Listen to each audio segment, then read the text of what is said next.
Diarrhoea বা পাতলা পায়খানা এই নামটি শুনলেই আমাদের মনে এক ধরনের আতঙ্ক কাজ করে। হঠাৎ করেই শরীর দুর্বল হয়ে যায়, সব পরিকল্পনা ভেস্তে যায় এবং কখন সুস্থ হব সেই চিন্তা মাথায় ঘুরতে থাকে। কিন্তু আপনি কি জানেন, সামান্য ভুলের কারণে সাধারণ ডায়রিয়া মারাত্মক আকার ধারণ করতে পারে, এমনকি কেড়ে নিতে পারে জীবন। আবার সঠিক জ্ঞান এবং সচেতনতা থাকলেই ঘরে বসেই এর মোকাবেলা করা সম্ভব। তাই আতঙ্ক নয়, প্রয়োজন শুধু সঠিক তথ্য জান।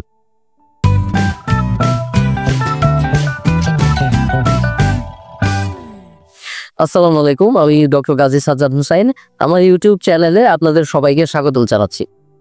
আজ আমি এমন একটি বিষয় বেছে নিয়েছি যা আমাদের দেশের প্রতিটি মানুষ তার জীবনে কোনো না কোনো সময় অবশ্যই অভিজ্ঞতা করেছেন। বিষয়টি হলো ডায়রিয়া। বিশেষ করে ঋতু পরিবর্তনের সময় বা বর্ষাকালে এর প্রকোপ অনেকটাই বেড়ে যায়। ডায়রিয়া খুবই সাধারণ একটি রোগ মনে হলেও এর পেছনের বিজ্ঞান এবং এর সঠিক ব্যবস্থাপনা সম্পর্কে আমাদের অনেকেরই স্বচ্ছ ধারণা নেই। এ সময়ে আমরা প্রায় আতঙ্কিত হয়ে ফার্মেসি থেকে না বুঝে ওষুধ কিনে খাই অথবা এমন কিছু করি যা আমাদের অবস্থাকে আরো খারাপ করে তোলে। এই ভিডিওতে আমি ডায়রিয়া নিয়ে আপনাদের মনের সব ভয়, সব ভুল ধারণা দূর করার চেষ্টা করব।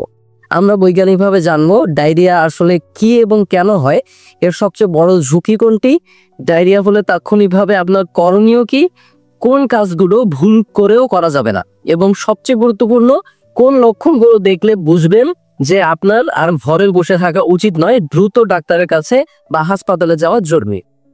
আমার উদ্দেশ্য, এই ভিডিওটি দেখার পর আপনি শুধু নিজের বা পরিবারের যত্নই নিতে পারবেন না, বরং অন্যকেও সঠিক তথ্য দিয়ে সাহায্য করতে পারবেন।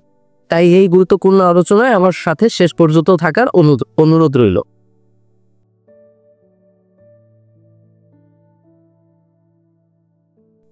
চলুন একদম গোড়া থেকে শুরু করি।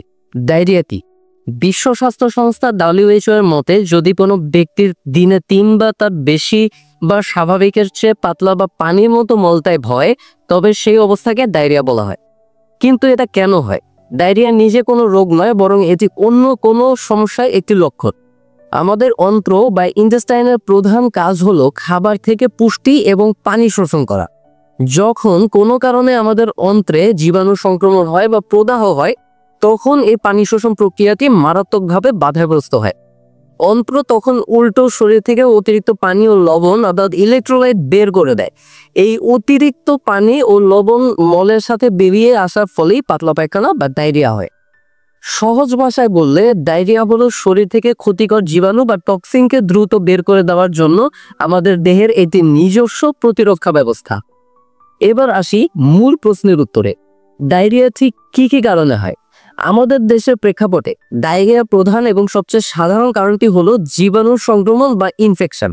এই সংক্রমণের পেছনে রয়েছে মূলত 3 ধরনের অদৃশ্য শত্রু যারা আমাদের পরিপাকতন্ত্রকে আক্রমণ করে। প্রথমত ভাইরাস। বিশেষ করে শিশুদের ক্ষেত্রে ডায়রিয়ার জন্য রোটাভাইরাস এবং নরোভাইরাসের মতো ভাইরাসগুলো বিশেষভাবে দায়ী। দ্বিতীয়ত ব্যাকটেরিয়া, ইকোলাই, শিগেলা, স্যালমোনেলা এবং ভিব্রিও কলেরির মতো ব্যাকটেরিয়াগুলো মারাত্মক ডায়রিয়ার কারণ হতে পারে। আর এই ভিব্রিও কলেরি ব্যাকটেরিয়ার সংক্রমণ থেকেই ভয়াবহ কলেরা রোগ হয়। এই ক্ষতিকর ব্যাকটেরিয়াগুলো মূলত দূষিত পানি পান করার মাধ্যমে বা পচা, বাসি ও অস্বাস্থ্যকর খাবার খাওয়ার মাধ্যমে আমাদের শরীরে প্রবেশ করে থাকে। তৃতীয়ত পরজীবী বা প্যারাসাইট, জিয়ারডিয়া বা অ্যামিবার মতো পরজীবীগুলো ডায়রিয়া ঘটাতে পারে।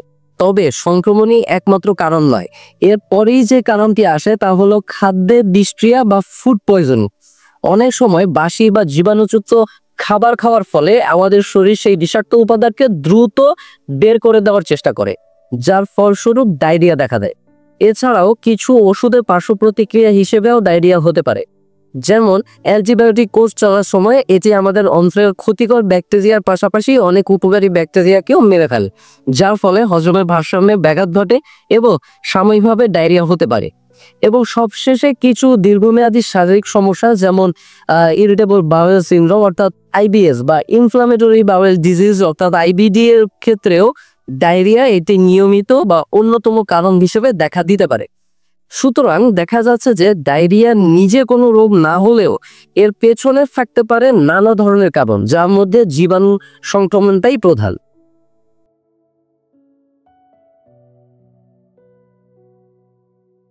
মনে রাখবেন, ডায়রিয়ায় অধিকাংশ ক্ষেত্রে মানুষ সংক্রমণের কারণে মারা যায় না, মারা যায় এর ফলে সৃষ্ট একটি মারাত্মক জটিলতা, আর সেটি হলো পানির শূন্যতা বা ডিহাইড্রেশন। পাতলা পায়খানার সাথে আমাদের শরীর থেকে শুধু পানিই নয়, বরং শরীরের জন্য অত্যাবশ্যকীয় কিছু লবণ বা ইলেকট্রোলাইট যেমন সোডিয়াম, পটাশিয়াম, ক্লোরাইড বিপুল পরিমাণে বেরিয়ে যায়। এই পানি ও লবণের ঘাটতিকেই আমরা ডিহাইড্রেশন বলে থাকি, আর এটি ডায়রিয়ার সবচেয়ে বড় বিকল্প, বিশেষ করে শিশু, বয়স্ক ব্যক্তি এবং যাদের রোগ প্রতিরোধ ক্ষমতা কম, তাদের জন্য এটি প্রাণঘাতী হতে পারে। ডায়রিয়া হলে আপনি বা আপনার পরিবারের কেউই ডিহাইড্রেশনে ভুগছেন কিনা তা সঠিক সময়ে বোঝা অত্যন্ত জরুরি ব্যাপার। এর কিছু স্পষ্ট লক্ষণ রয়েছে, যেমন সাধারণ লক্ষণগুলির মধ্যে রয়েছে খুব বেশি তৃষ্ণা পাওয়া, মুখ ও জিহ্বা শুকিয়ে যাওয়া, দুর্বল বা নিস্তেজ বোধ করা ইত্যাদি।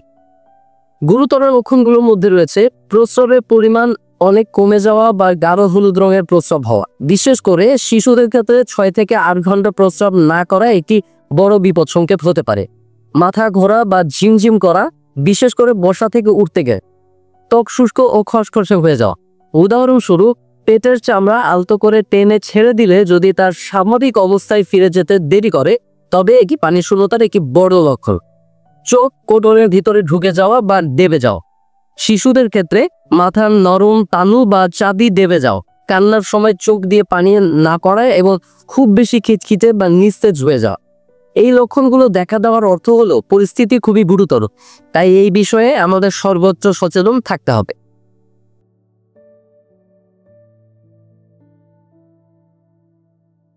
চলুন এবার জেনে নিই ডায়রিয়া শুরু হলে আতঙ্কিত না হয়ে আপনার প্রথম এবং প্রধান করণীয়গুলো কি কি। এর মধ্যে সবচেয়ে গুরুত্বপূর্ণ এবং প্রথম কাজটি হলো খাবার স্যালাইন বা ওর স্যালাইন গ্রহণ করা। মনে রাখবেন, ডায়রিয়া চিকিৎসায় এটিকে জীবন রক্ষাকারী দ্রবণ বলা হয় এবং এটি আপনার প্রধান অস্ত্র। এর মধ্যে থাকা পানি, লবণ ও গ্লুকোজের নিখুঁত মিশ্রণটি খুব সহজে আমাদের শরীর শোষণ করে নিতে পারে এবং ডায়রিয়ার সবচেয়ে বড় বিপদ অর্থাৎ পানির শূন্যতা কার্যকরভাবে পূরণ করতে পারে। এটি বানানোর নিয়মটিও খুবই সহজ।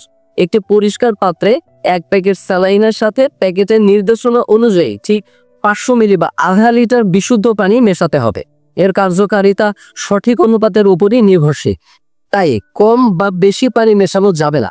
খাওয়ার নিয়ম হলো প্রতিবার পাতলা পায়খানা হওয়ার পর নির্দিষ্ট পরিমাণে স্যালাইন খাওয়া। যেমন প্রাপ্তবয়স্করা প্রতিবার পায়খানার পর 1 গ্লাস, 2 বছরের বেশি বয়সী শিশুরা আধা গ্লাস থেকে 1 গ্লাস এবং 2 বছরের কম বয়সী শিশুদের অল্প অল্প করে 4 থেকে 5 চামচ খাওয়াতে হবে। যতক্ষণ ডায়রিয়া চলবে ততক্ষণ এই নিয়ম মেনে চলতে হবে। বমি হলেও অধৈর্য না হয়ে কিছুক্ষণ পর আবার ধীরে ধীরে চামচে করে খাওয়ার চেষ্টা চালিয়ে যেতে হবে। খাবার স্যালাইনের পাশাপাশি শরীরকে সতেজ রাখতে প্রচুর পরিমাণে অন্যান্য তরল খাবারও খেতে হবে। এর মধ্যে লবণ দিয়ে ভাতের মার, প্রাকৃতিক ইলেকট্রোলাইটসে ভরপুর ডাবের পানি, পাতলা স্যুপ এবং চিড়ার পানি খুবই উপকারী। একই সাথে খাবারের দিকেও বিশেষ মনোযোগ দিতে হবে। যেহেতু ডায়রিয়ার সময় আমাদের হজম শক্তি দুর্বল থাকে, তাই যে কোনো ধরনের ভারী, তৈলাক্ত বা মশলাদার খাবার কঠোরভাবে এড়িয়ে চলতে হবে। এর পরিবর্তে সহজপাচ্য ও নরম খাবার যেমন কাঁচকলা সেদ্ধ দিয়ে নরম ভাত, জাউ, সাবু বা সিদ্ধ আলু খেতে হবে, যা আপনার পরিপাকতন্ত্রকে বিশ্রাম দেবে। সবশেষে কিন্তু সমানভাবে জরুরি হলো পরিপূর্ণ বিশ্রাম নেওয়া। ডায়রিয়ার কারণে শরীর অত্যন্ত দুর্বল হয়ে পড়ে। পর্যাপ্ত বিশ্রাম আপনার শরীরকে সংক্রমণের বিরুদ্ধে লড়াই করতে এবং দ্রুত সুস্থ হতে সাহায্য করে। এই কয়েকটি নিয়ম সঠিকভাবে মেনে চললে অধিকাংশ ক্ষেত্রে ডায়রিয়া কোনো জটিলতা ছাড়াই সেরে উঠবে।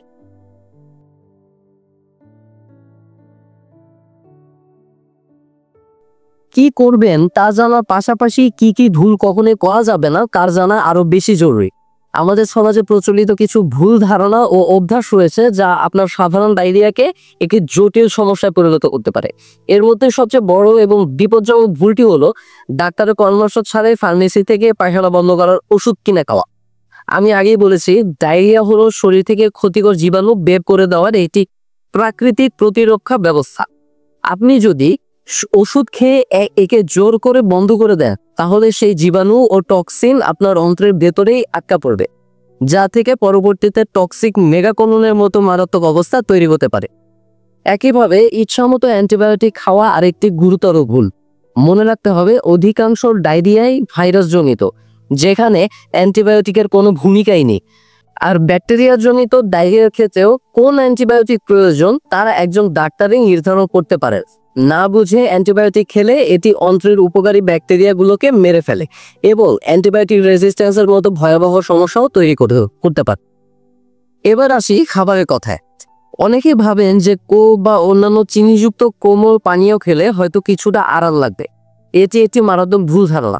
এই পানীয়গুলোতে থাকা অতিরিক্ত চিনি অন্ত্রের পানি শোষণ প্রক্রিয়াকে আরো বাধাগ্রস্ত করে এবং অসমোটিক ডায়রিয়া তৈরি করে, আপনার অবস্থাকে আরো খারাপ করে তুলতে পারে। এটি ছাড়াও সাময়িকভাবে দুধ বা দুধের তৈরি খাবার এড়িয়ে চলা উচিত, কারণ ডায়রিয়ার সময় আমাদের শরীরে ল্যাকটোজ বা দুধের চিনি হজম করার ক্ষমতা হারিয়ে ফেলে, যা পেট ফাঁপা ও ডায়রিয়াকে আরো বাড়িয়ে দেয়। তবে উপকারী প্রোবায়োটিক থাকায় টক দই খাওয়া যেতে পারে এবং সবশেষে যে কোনো ধরনের অস্বাস্থ্যকর ও ভারী খাবার যেমন বিরিয়ানি, ভাজা পোড়া বা অতিরিক্ত মশলাযুক্ত খাবার আপনার দুর্বল পরিপাকতন্ত্রের উপর মারাত্মক চাপ সৃষ্টি করবে, তাই এগুলো কঠোরভাবে বর্জনীয়। এই আপাত দৃষ্টিতে ছোট ছোট ভুলগুলোই আপনার সাধারণ অসুস্থতাকে একটি গুরুতর স্বাস্থ্য ঝুঁকিতে পরিণত করতে পারে, তাই এ বিষয়ে সর্বোচ্চ সতর্ক থাকুন।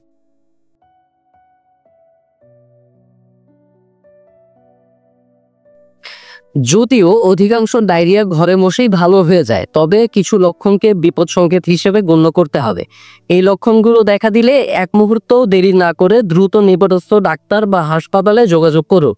উল্লেখযোগ্য বিপদ সংকেতগুলো হলো, যদি তীব্র পানি শূন্যতার লক্ষণগুলো, যা আমি আগেই আলোচনা করেছি, সেগুলো দেখা দেয়, যদি মলের সাথে রক্ত বা শ্লেষ্মা যায়, যদি প্রচন্ড পেট ব্যথা হয়, যদি অনেক বেশি জ্বর অর্থাৎ 102 ডিগ্রি ফারেনহাইটের বেশি থাকে, যদি মুখ দিয়ে কিছুই খেতে না পারেন এবং বারবার বমি হতে থাকে, যদি শিশুদের ক্ষেত্রে ডায়রিয়া 24 ঘন্টার বেশি এবং প্রাপ্তবয়স্কদের ক্ষেত্রে 2 থেকে 3 দিনের বেশি স্থায়ী হয় এবং তীব্রতা না করে, যদি রোগী অজ্ঞান বা অচেতন হয়ে পড়ে।